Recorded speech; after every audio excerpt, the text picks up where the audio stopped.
What's actually happening in the brain when someone meditates? What changes physically, not just emotionally? Great question. Let's go right in. Straight deep into. Exactly.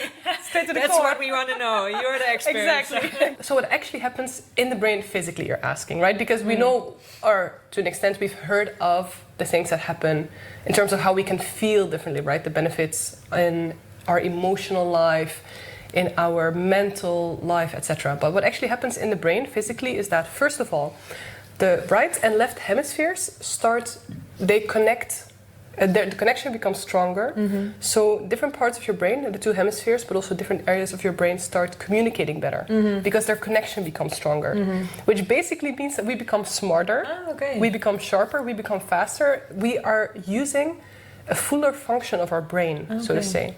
So in a sense, we already have what we have, but our brain is not always, we're not even using the full capacity of our brain. We don't know if we could use the full capacity of our brain, that's a different story, different question, but we can use more of the capacity that we already have. And that's one of the things that meditation helps you do. It helps to optimize the processes that are happening in your brain.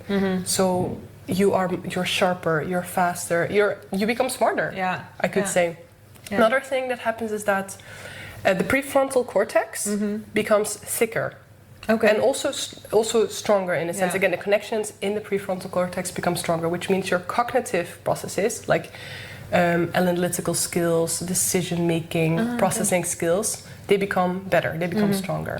Another thing, and this is, I think, what a lot of people find most interesting, because this is what a lot of us, in a sense, need the most in life, is that the amygdala, which is the emotion... That's the here behind, right? Or am I wrong? Yeah.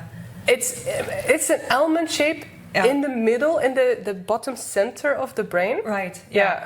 Exactly. But in a sense, anatomically, it's harder to. It is towards the bottom side, but in the middle. Yeah. It's not here at the back side of our head. Though. In the middle. Yeah. Yeah. And it's the emotional center of our brain, which helps to process our emotions, but also stress. The stress and emotional center of our brain. So what happens with meditation? The studies have actually shown this physically. That. Regular meditation, you do have to meditate regularly. Okay, what is regularly? Ideally every single day, but doesn't mean you have to meditate 20-30 minutes every single day. In the end, regularity is more important than the duration of your session. But the size of the amygdala shrinks. So the amygdala literally physically becomes smaller, and the activity inside the amygdala becomes less.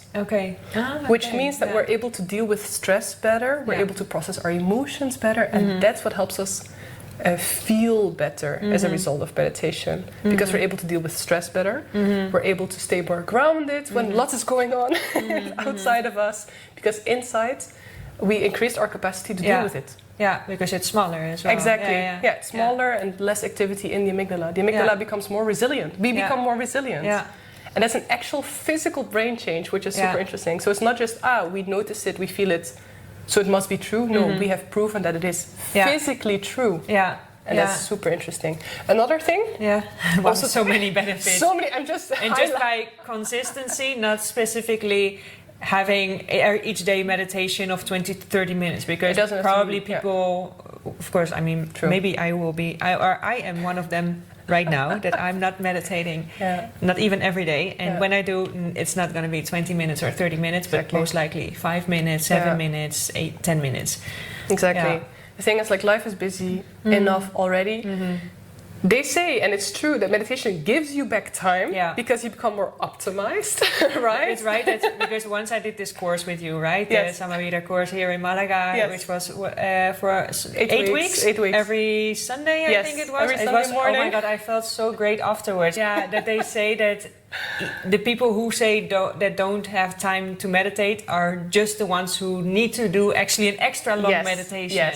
So that's actually a very known saying, and in a sense it's true. It's the hardest when you don't have the time to do it.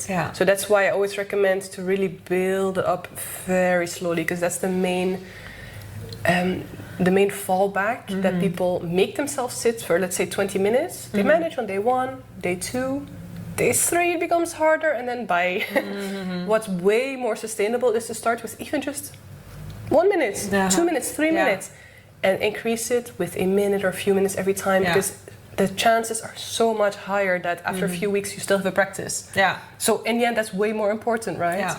And studies have shown, and this is actually interesting, we used to think it takes years for all these physical brain changes to happen. Then we thought, it's just a few months. Then we found out it's just a few weeks. Okay. And even better news than that, imagine with a 10-minute meditation session, the brain changes already start showing on the EEGs, but they are short term. Okay. Meaning after a 10-minute session, the brain already responds. You already see the effect in the brain on the scanners.